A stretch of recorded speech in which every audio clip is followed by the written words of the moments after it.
What's up, guys? Commander Bodyguard here, and today we're gonna be going over my top 5 villains in Star Wars. Yeah. Let me know if you want another video going over my top 5 Jedi or heroes or rebels or something. Just let me know down in the comments. And this should be interesting. Yeah. So without further ado, let's start off with number 5. Contest cannot be decided by our knowledge of the Force, but by our skills with a lightsaber. That is right. Number 5 is Count Dooku. I have Count Dooku at number 5. Number 1 is because he's an amazing duelist. He is, of course, great with his curved lightsaber. He is magnificent. Anyways, I really like Count Dooku. I also like Christopher Lee, as his actor. I love that how he believes in the Force, how he knows how the government is corrupt. That's why he went to Palpatine, and his tragic demise at the hands of Anakin Skywalker.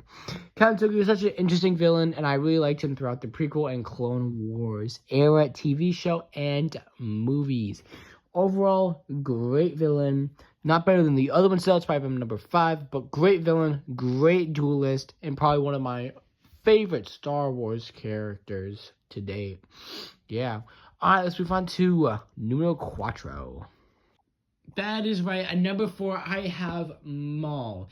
Maul, with the new Shadow Lord, is getting very, very interesting. I'm starting to like Maul more, now that we're getting more context and how his power is truly shaping. Number 1, Maul is being fantastic in the new show. At the time of this recording, we only have 6 episodes out, and the last 2 were really good, especially his duel with Marok. That was chef's kiss. Great. Absolutely beautiful. I actually have Marok and Maul dueling in my room right now. I'll put a picture of that up on screen. Anywho, Maul is getting really interesting now with the new Maul show, the new Maul Shadow Lord trailer show. It's getting really good. I love it. Great show.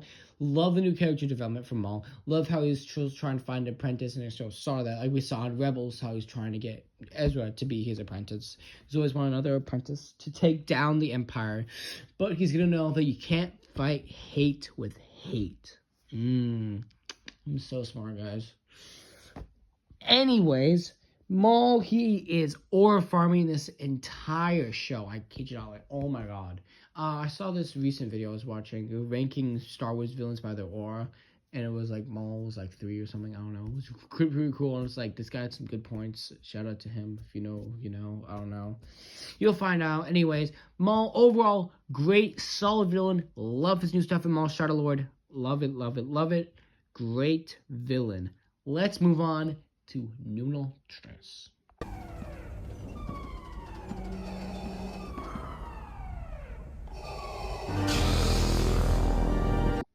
It wouldn't be a villain ranking without Darth Vader. If you don't have Darth Vader on your list, what are you doing? One of the most iconic villain ever.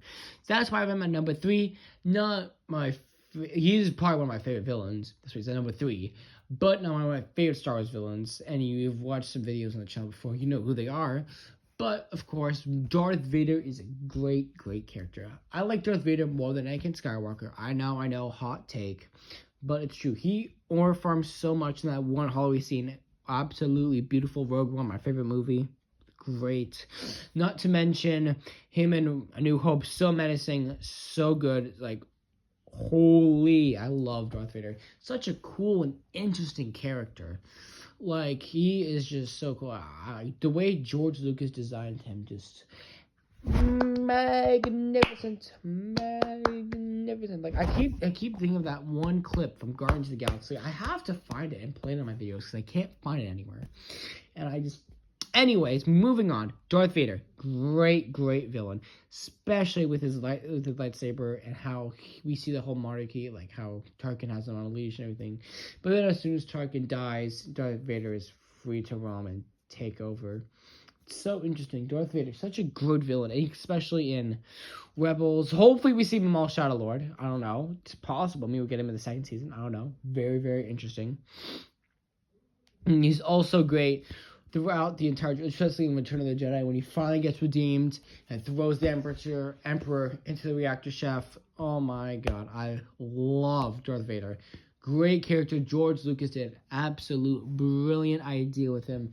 Love Darth Vader. Can't argue with him. He's like the most iconic villain of all time, literally. I would argue he's more iconic than Spider-Man, but then again, Spider-Man has memes, but so does Darth Vader. Like, I find your lack of faith disturbing. Alright, anyways, let's move on to number 2.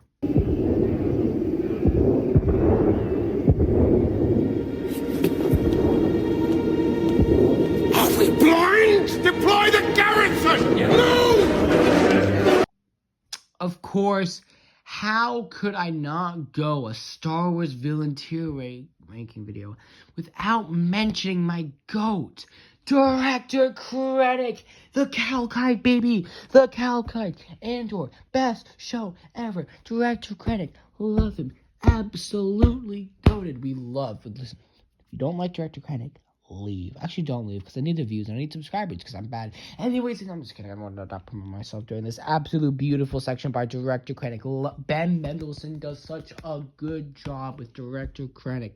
Holy, especially, Ben Mendelsohn's character is so good, like, in The Dark Knight, in Star Wars, and Ready Player One, like, oh my god. He's just the perfect villain, where it's like, he's hungry for power, and we get to see, I love his design is good with the cape and the whole suit. It's just magnificent. Again, going back to the clip. Anywho, great villain. I lost my train of thought. One eternity later. Love his character design. Great villain. I don't know how many times I can say that. Especially in Andor, we get to see him really shine in Andor, how he's just higher up. Like, it's just like, it makes sense because we get to know the Empire, like what the grab for power is, what you have to do to get to that power. So interesting. Honestly, if you haven't watched Star Wars, go, please, watch Star Wars. No, not Star Wars. Star Wars Andor. I am so dumb. I'm tired. I am sorry, ladies and gentlemen. Just go watch Andor. Please do yourself a favor. Absolute beautiful show. I could recommend it. 5 Emmys, by the way. 5 Emmys. Ben Mendelsohn, amazing performance in the show. Limited amount of screen time, but of course you can't even forget about the Calkite. Calkite. I love the Calkite. Ben Mendelsohn, Director Krennic, goated villain. There's no more to say. Love him. Alright, before we go into number 1, I think you guys see this obvious, but we're gonna give some honorable mention. What did you say? Yeah, alright, honorable mentions number 1. Wat Tambor. Yeah, a banking client. Wait, no, that's not one. The Techno Union Army will sign your treaty. In the galaxy. The Techno Union Army is at your disposal, Count. You know? Yeah. Wat Tambor, obviously, honorable mention. And finally, our final honorable mention goes to Newt Gunray. I'm like, this guy's the king of the memes. Where are those droid cars? Now, there are 2 of them. Like, oh my god. Newt Gunray, the king of memes, honestly carried the Phantom Menace on his back. Goated character. Good villains, but I guess Wat Tambor doesn't really count as a villain, but like, I'm gonna keep him on here as a villain, you know? Also, no, another honorable mention real quick. Cad Bane. Yeah, okay. Alright, number 1 time. I will start my operations here and pull the rebels apart piece by piece. They'll be the architects of their own destruction. Of course, you guys probably guessed it, but number 1 is none other than Grand freaking Admiral Thrawn. Grand Admiral Thrawn is the most genius, best villain we've had ever in Star Wars. Actually, yeah, but like, this is my personal opinion, so you probably look at like Darth Vader and Emperor Palpatine. I don't like Emperor Palpatine that much because he came back. But anyways, his genius is absolutely beautiful. Absolutely beautiful. Absolutely astonishing. Grand Admiral Thrawn, such a good character. I love a genius character who outsmart people. Literally, the only way he's defeated is because of the freaking purger whales. Like, that's so dumb. He would, if stinky Emperor Palpatine listened to Thrawn, they would have won. They would have won. They would have won. Just simple as that. They would have won. Would have won right there and then. They just build a bigger, more impressive fleet and not focus on some freaking super laser that will die with only killing one planet. Make no sense. Anyways, this is why I think Grand Admiral Thrawn is going to be the next big and good villain in Dave Filoni's era, especially with his return from Ahsoka Season 2. Hopefully we get to see more of him, maybe later on in The Mandalorian, after the Mandalorian Grogu trailer, with my theories that Thrawn, at the end of the movie, Thrawn will come out, and hopefully the Imperial Revenant will have some sort of tease about that, with Ahsoka Season 2 coming out later this year.